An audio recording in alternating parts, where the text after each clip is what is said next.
Next, we move on to a panel discussion on paths to marketing automation.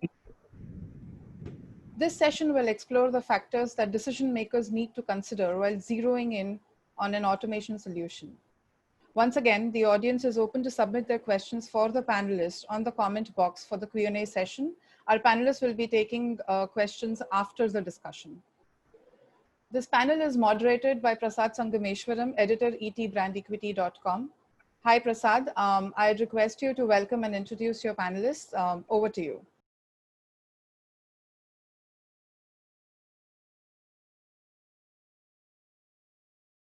Thank you for that crisp introduction. As all of you know, this is like a star-studded panel, and what we are going to kind of look at is a very, very simple and straightforward path to marketing automation.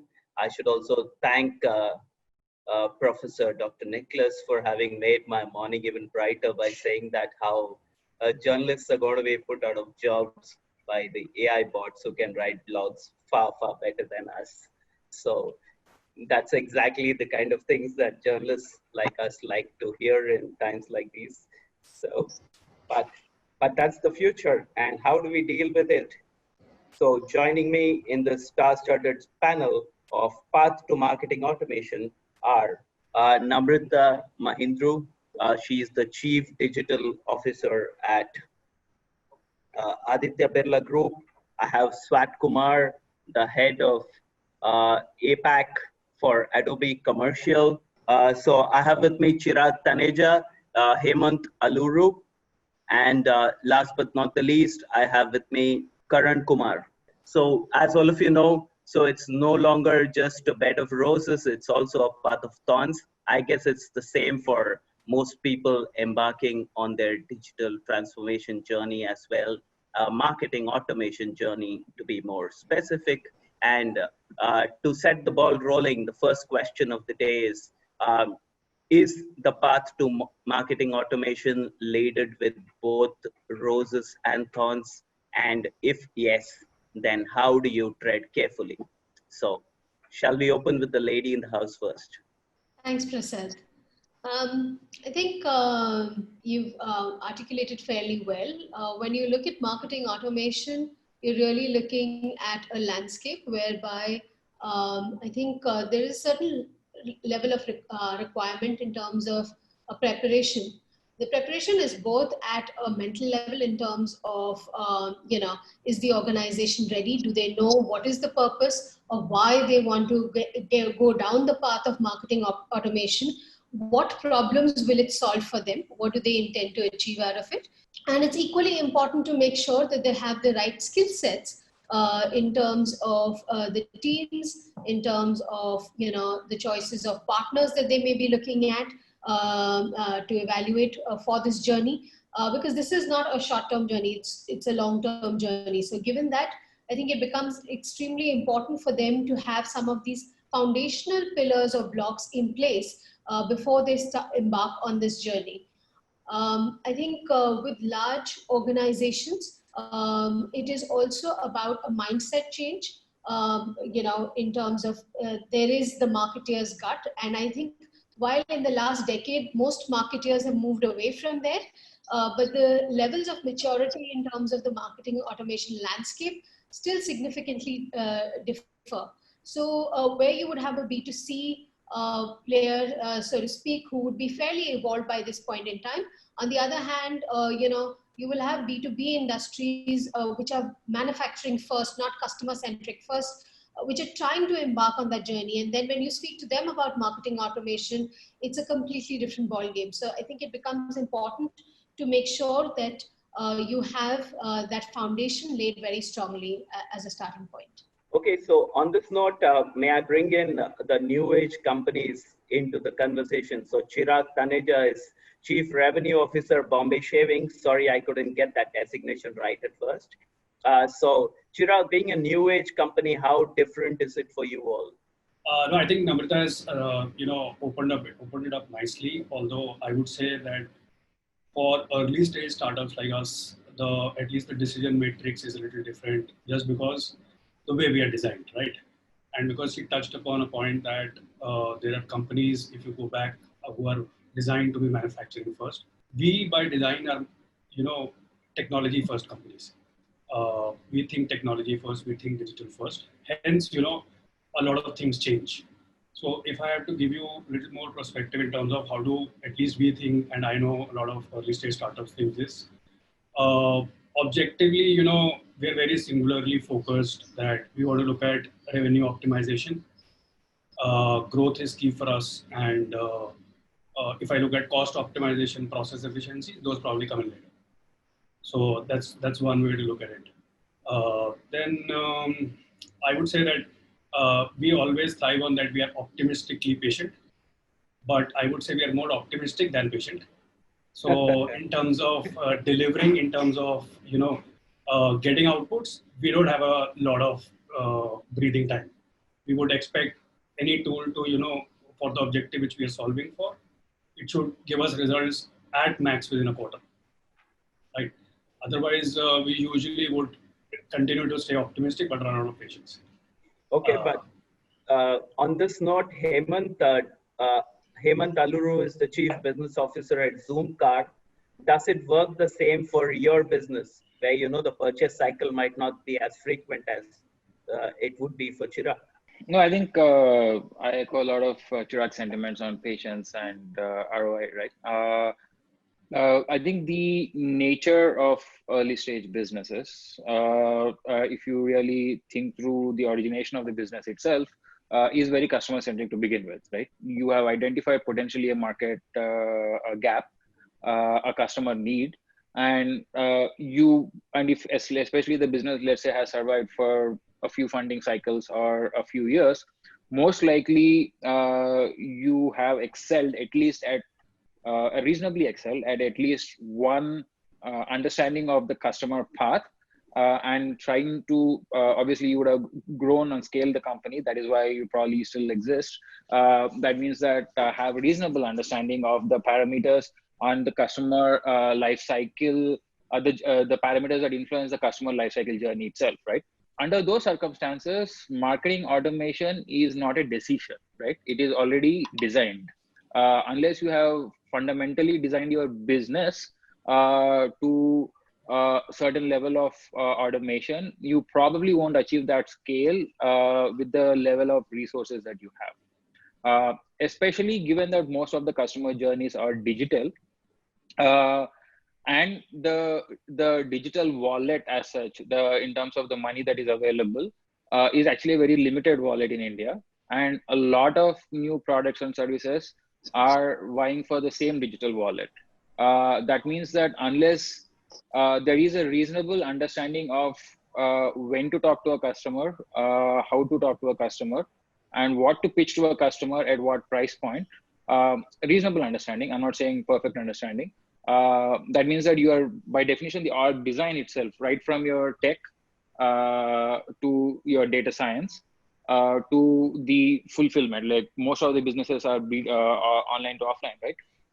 The operations and your core marketing function, which is kind of the head of the snake, all of them are generally speaking reasonably aligned, if not perfectly aligned, to talk about the promise and deliver the promise. So I think the automation is already reasonably within the design of the company itself. The decision of the tool is basically, I think, comes down to two things. One, more often than not, most CEO, and this is a CEO decision, not necessarily marketing manager's decision, right? Given the org that is involved in enabling this decision, the tool itself is more a bridge towards in-house capabilities, right? More often than not, most business leaders would want in-house capabilities because everybody would want to believe that their customer journeys are extremely unique. And more often than not, it is actually reasonably true. But I think the decision is really upon what kind of investments you would want to make at what point in time. But ultimate utopia for most CEOs in early stage digital first businesses would be in-house. It would not be a tool. It is just a bridge to the end goal. Okay, I'm tempted to bring Swat in, but before we hear from him, I would go to Karan Kumar, the Chief Marketing Officer at DLF, which, how different is it in your business? considering that it's, Yeah, say it. yeah, considering It's that old it's world. not. Considering that it's old world. Thank you, Prasad. That's been a lovely introduction. I'm used to this introduction, and can I just thank by first of all having me on the panel. Secondly,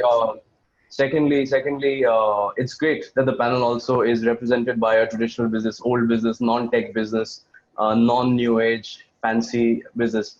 But I'll tell you what. No, I want you to actually say a brick and mortar business, which is actually the true definition, right? Yeah. I've actually done retail. I've actually done retail for 5 years. So brick and mortar is something that I've been used to as an introduction. But let me put a couple of things simple and straightforward here. One is a la a brick and mortar and a more traditional business. Let me speak of some things in a slightly more simpler language for a lot of my friends and followers and audiences to understand. Right? So we've heard. I'm just going to try and use as less jargons as possible. So you're First, saying that the new age guys use. I'm not saying anything. I'm not saying anything. I'm not saying anything at all. I'm not saying anything at all. All that I'm saying is that a couple of things, simple, straightforward. One, marketing automation has existed actually since the advent of internet in the early 1990s in some form or the other, depending on your business environment and the graph or the curve on which your business is. And that curve is a curve of adoption of technology. So a certain element of marketing or automation or business automation has existed since that time. Since the time we actually first time got used to the concept of the internet in the 90s, and thereafter the concept of social media and digital media in somewhere in the 2000s. Second, as a lot of people have said, it's a process. It's a journey. It's not a destination, right? It started off with certain simple building blocks, and then it went on to big data, and then it went on to Internet of Things, and then it went on to XYZ, and tomorrow it'll move into quantum computing. That's as much of jargon as I'm going to use. But as a process and as a journey, that's how it has kind of moved along. But fundamentally, and never mind whether you're a new age business or an old age business, marketing automation is a requirement to do business better. And why do I say that? Again, fundamentally for two reasons. One, it helps you to put some kind of an automated process on tasks and activities which are predictable and do not require significant deviation or variations, for you to be able to do them in a standardized, intelligent manner without or with minimal, if any, minimal deviations from the process or from the protocol. Second, it frees up valuable time for you to do and attend to tasks and activities which are actually not predictable, and require a certain degree of human intelligence and intervention, given how the landscape around you is going to change, is evolving every day for one reason or the other. And so from a requirement point of view, if I need to do business more efficiently, if I need to do business more effectively, if I need to have manual and human resources being utilized in a smarter, intelligent manner, marketing automation or business automation, and there's a fine line between the two. I hate to say, or I'd hate to believe that marketing is actually not the single most important driver of business, but marketing and business automation, I think the technologies that you will use are a reality. It's only a matter of how they evolve with every couple of years or a passing decade. But insofar as the overall business plan is concerned, insofar as the overall business plan is concerned, to achieve that in an effective and efficient manner, there is no two ways about that. And believe it or not, some of these new things come and grab headlines. When IoT came, it grabbed headlines. When big data came, it grabbed headlines. Tomorrow, quantum computing is going to grab headlines. So these individual phrases and occurrences will come and go. We will keep evolving in our journey as we move along the automation route. But it's been there since the early 2000s in one form or the other. And I suspect it's going to be there as a given for as long as businesses will continue to exist. So that's as simple as that. Moving on to Swatantra Kumar, who's the regional head Asia and India for Adobe Commercial. First of all, Swatantra is such a lovely name to hear in the times that we live in, considering that all of us are like locked down, at least Thank here you. in Mumbai. So, and also we are approaching Independence Day. So, True. I mean, I didn't actually think about my name being so conspicuous, yes, especially when it was given to me by my father, who never actually called me with my full name. But now I actually hear these things, so it really makes me, smile and acknowledge that I've got a unique name and something which I'm pretty proud about now. Hey, so congratulations to your father for having chosen such a lovely name. Yeah, certainly. Yeah. Thank you. Anyway, so moving on to the topic under discussion, so the path to marketing automation. So what are some things that people need to tread carefully about? We have heard a lot of points from the earlier four panelists, but for you, it's a very different perspective because they are probably the buyers and you're probably the seller. So what would be your advice? So first of all, very pleased to be part of this panel. Thank you so much for the opportunity. Really appreciate it. And to answer your question, you mentioned one phrase in the beginning, which is rows and thrones. So when you think about marketing automation, given my experience, because I like to believe that we speak to many different kind of customers. Some customers who are technology first, like Chirag, customers who are very traditional, who can't even justify or quantify why they should spend money on marketing, customers who are in the middle, who are thinking that they should be leveraging it, but they still haven't actually decided or took that step yet. So it's a very different perspective from coming from a vendor side, right? Because we do deal with these customers on a daily basis. Now, when you think about marketing automation, and I completely agree with pretty much all the points which have been raised so far, and Karen also mentioned, it started when the internet happened. You think about Hotmail, which was sold for $450 something million in 1995. That was probably the first time when people actually looked at it, right? And email started at that time. And then you had the internet boom with the websites popping up every now and then. And display ads started, right? Not many companies realize how much money they actually burn or spend on display ads, but it's a necessary evil, right? To drive the traffic to your website, to drive the traffic to your assets which you've built over a period of time. And that asset, building that asset is not an easy task. You need skill set. Eventually, you want to move those skill sets in-house, because you really want to empower and make use of the technology, but you've got to start somewhere. So the way a lot of companies start thinking about these things is we've got this problem, we just need to solve it.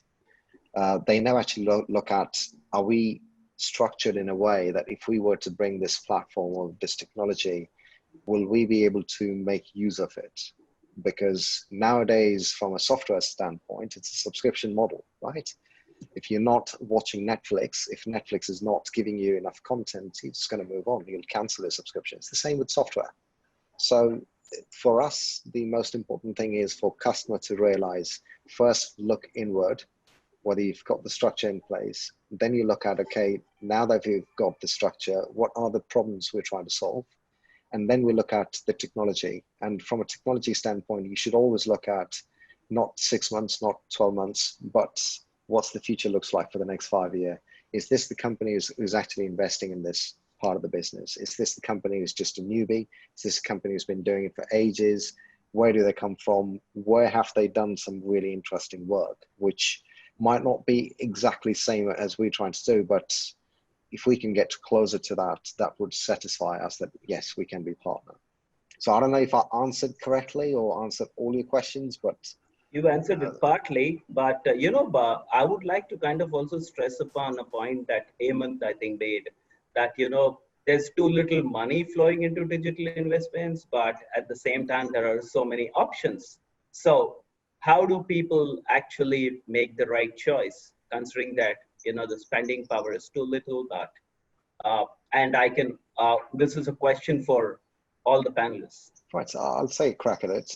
So, well, look, I mean, digital spending is on the rise. It's been on the rise for last decade, ever since the content has increased, and the amount of content which has been consumed is only going to increase the digital spend by the companies. The biggest problem has been, how do you track that spend? What's been the impact on the business? The traditional way of looking at is our revenue has gone up, our profits are there, but there's no correlation. Unless you can start correlating between the marketing spend and the returns you've got, it's always going to be difficult. But digital spend is here, it's only going to increase, in my opinion. Okay, the other point which I think Karan made was about, how the technology keeps evolving. So how do kind of, and is this a problem which all of you face, is that how much do you back a certain tool or an automation? Because, you need to prepare for the future where probably this is going to be obsolete. So how do you ensure you don't stay over-invested in something? Sir, if I can take just share my views on it. And I'm going to combine the last two questions that you asked. Yeah. I'll go back a decade. That's when I came back to India, and I started working in the Indian digital market. And my experience then was, or a little over a decade, my experience then was that when you start looking at digital spends, the minute you look at it as a cost, you're going to have a cap on it.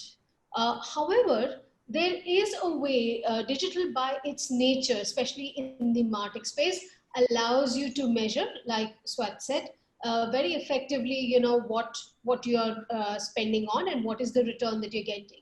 Once you do that, you can actually start changing business models around it and say, don't take it as an advertising spend, don't take it as a marketing spend, don't take it as a cost, but take it as something that you would do. So for example, the time I'm referring to, I was in the travel and hospitality industry. And at that point in time, we would give commissions to our travel partners. So why can it not be seen in the same light if it is getting you a 10x return or if it is getting you a higher return? And you have had those kind of returns coming in across markets. I'm not just talking about the Indian market. I'm talking about across geographies, when we were getting those kind of returns. And so that kind of an argument taken to a CFO will play well with them as long as you continue to deliver the results. And that allows you then to, look at your marketing spend or your advertising spend in a completely different light. That's the first point I wanted to make. The second point was in terms of, changing, evolving technologies. I think the exponential rate at which technology is evolving, we all are going to have to continue experimenting, keep evolving. There was just a message by the NASSCOM, chairman just 2 or 3 days back, where he had said that you need to look at reskilling yourself every 2 to 3 years. I think that is also true for technologies. Maybe there's an even shorter lifespan for technologies. You're looking at, saying, is this technology going to work for me over the next, 12 to 18 months? Am I going to have to relook at it, or does it have longer longevity? Now, you will have certain, technologies which are going to make the backbone, but you're going to also layer it up. You're also going to collaborate and, add layers of technology to it, which are going to solve niche problems that you have. So from that point of view, I think there is a lot of experimentation that one needs to doing. Yes, you have your core marketing automation backbone, but beyond that, you will keep experimenting and layering, to understand how, these complementary technologies can help you get to the next level of maturity. Prasad, if I can just, if I can just take a jab at that as well. I just want to build on something Namrata said, and I think highlight a key important point here. One is that these terms of digital technology automation more often than not get used, unfortunately, very interchangeably. True.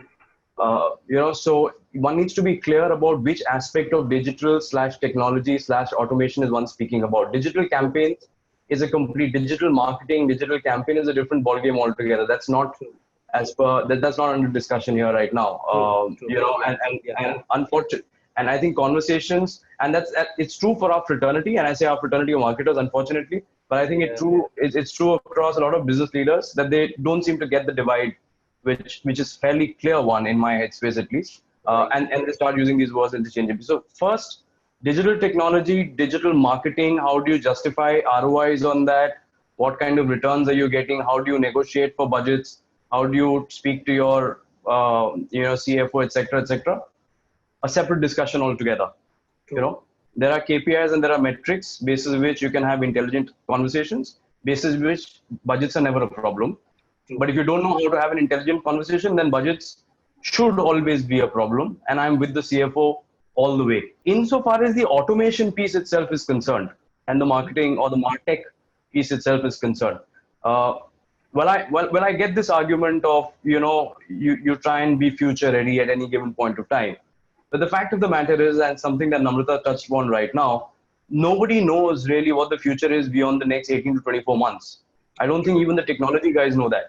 Yeah. So my point is this, that when I buy into a technology or a platform that's currently available or is being offered to me, I look at it from an ROI point of view of what I'm going to extract from it in the next 18 to 24 months. Is it necessarily something that's going to be scalable, on which multiple layers can be built at some point of time?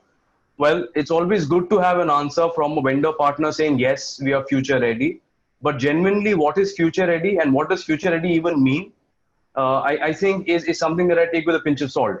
So more than jumping technologies, my attempt is first of all to understand the full bandwidth of the current tool and to convince myself and to convince my colleagues on how we will not just use 1/4 of the tool's total capability, but actually try and explore as much as possible. 70%, 80%. I'm not even saying 100%, it's impossible. 70%, 80%, I'm very happy. True. And can I use that over the next 18 to 24 months to derive a certain ROI? And ROI is clearly, it can clearly be derived depending on which kind of metrics you're chasing, whether it's satisfaction scores, engagement scores, inquiry scores, lead generation scores, shorter wait time scores. They will vary from one industry to the other. I think right? Chirag also touched upon these points, right? When he spoke about it in his opening remarks. That so in this journey where technology is evolving really fast, the marketers are impatient because they need to show that the tool is really worth it in the automation journey in the next 18 to 24 months. It leads us to our next question on how should we approach the automation implementation? Should it be like a big bang approach where we automate every stage of the buyer journey? How do you decipher the key questions to ask? Which specific areas do you prioritize first? And this lovely question has come from Rashmi Kochar. Is it being directed to someone specifically? Anybody can take it. I think Hemant or Chirag, since you didn't answer the last one, do you want to take this? I can speak from my experience, right? I mean, there are other panelists here who have a lot more experience than us. But and I actually don't manage the marketing function. It is just part of the function that I manage. But I think from my experience, the automation journey, again, depends on the objectives that you're trying to achieve, right? I think to the extent that you understand the conversations you want to have, the messaging you want to have, the processes that you need to put in place to have that conversations consistently. Often, at least in my experience, we have been very in-house driven. The tools came in to actually deliver the messaging itself, right? And that is because what kind of phones people are using, what kind of who are your users, determine what kind of tools you bring into the table also. In India, a lot of people use Chinese phones. You cannot get to them on, even though you download your apps and whatnot, you cannot get to them on PNs. You need to get tools to help you deliver that message. If not, you're just talking in the air, right? It's all kind of in the vacuum.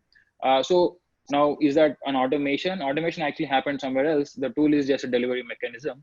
But the tool itself, to Karan's point, potentially actually gives you all the other functionalities that you could have actually utilized, but we don't, and we maybe overpay for something like that, but it still serves a particular purpose for us, which is to actually reach the customer.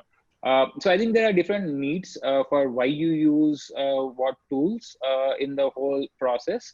of reaching out to the customer. I don't think there is one answer to saying that you will just be able to entirely automate the journey from segmentation to messaging to pricing to delivery of the to again measurement and then again the feedback loop. I don't think a solution like that exists. I think it would be akin to a Facebook if somebody actually had built something like that today. Okay, Chirag, do you want to take a jab at? Yeah, I would agree with Hemant that we would look at doing a enterprise solution or an end-to-end solution at early stage, companies like us.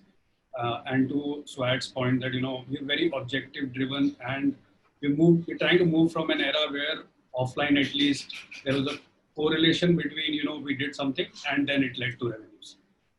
Now, I would say that we try to ascertain what is the cause of what we're doing. If revenue is there a cause behind it? So typically, we say that umbrellas don't cause rains. We see them together, but they don't cause them. So try to differentiate between causation and correlation. And look at it from an objective point of view. So for example, if I'm looking at retention marketing and try to increase repeats, then I try to take a customer journey and find a tool which will help me at least automate the experiment which I have found successful, right? So we typically would divide this into two things. One is the experimentation hypothesis part, wherein we'll find, hypothesize, and do those experiments. Once the experiment is successful, then we will use those tools to automate, scale those efforts, right? And it can be, and hence they're very objective driven. It can be for better targeting, it can be for better creative serving, or can be for better conversions on the website, or better retention. So I would look at it implementation from an objective standpoint of view, that what am I chasing as a business next 6 months, and what experiments I have which have already worked, and look at those solutions which help me scale those.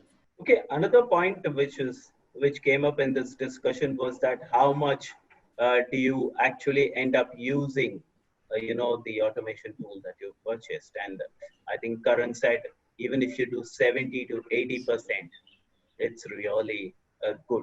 So if I could take a quick snap poll on how much do you think your respective automation journey is actually successful in using all that you've got?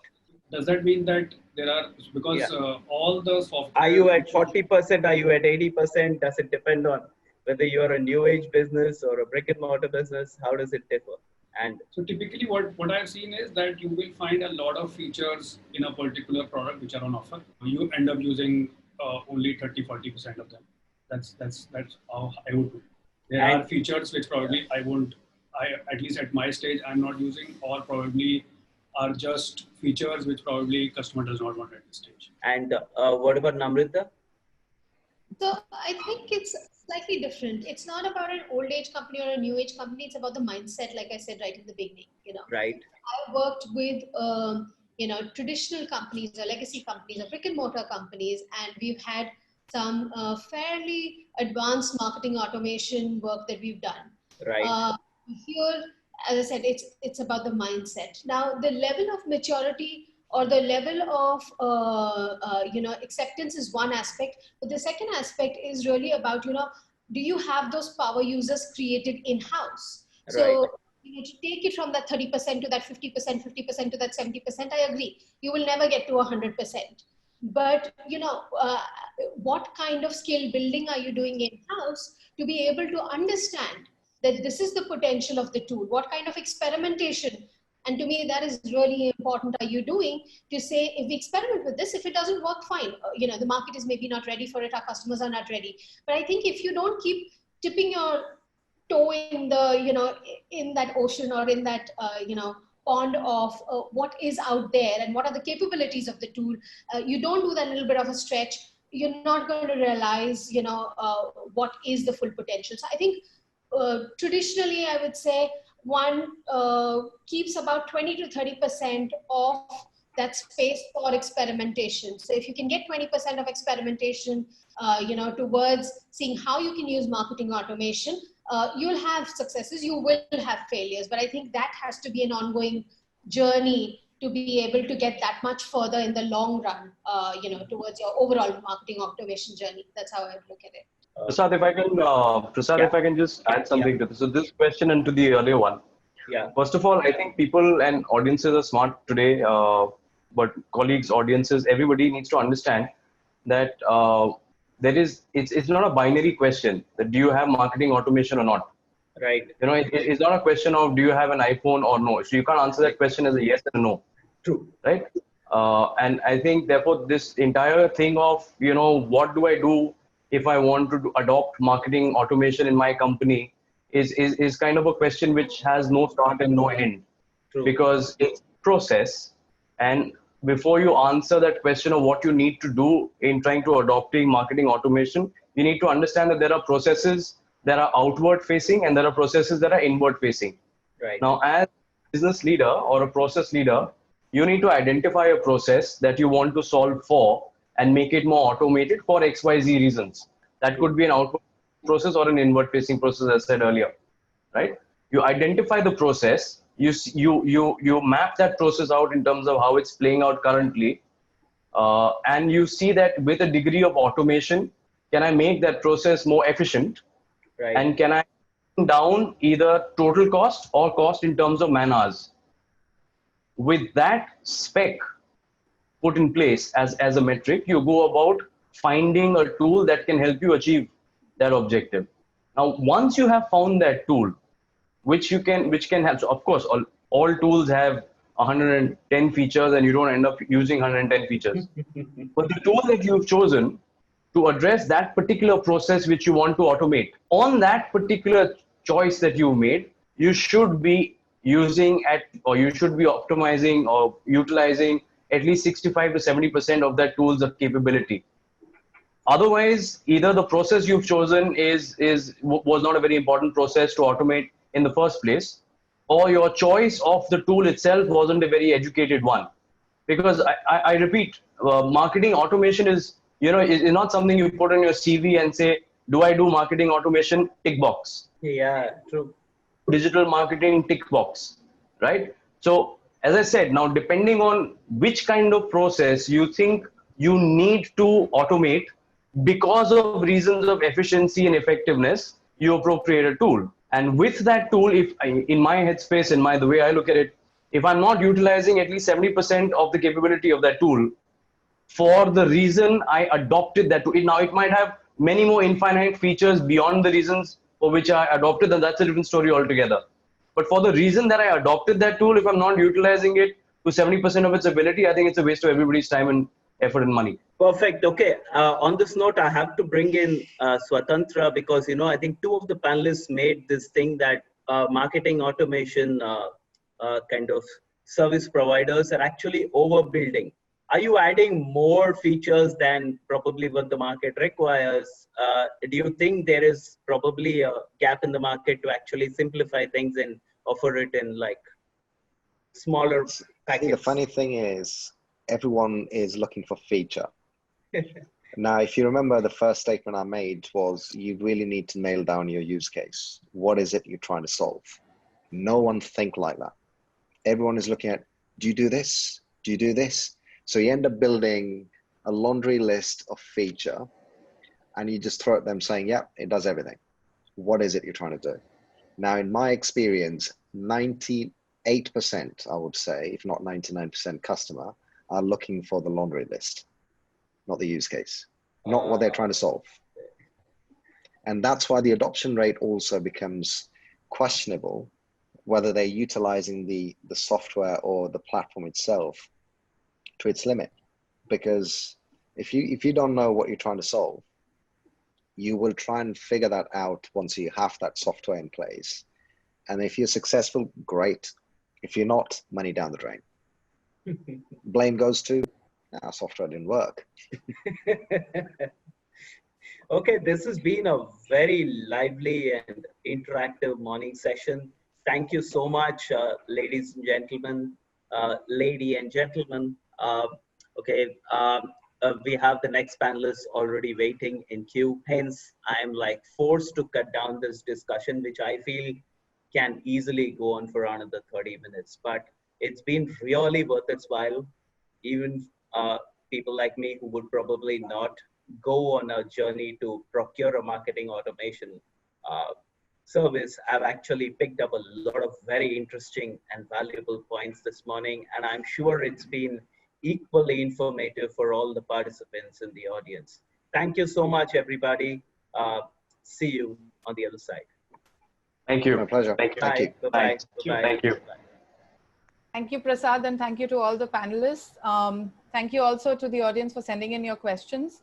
I request you to continue using the hashtag Road to Martech and continue this discussion on social media.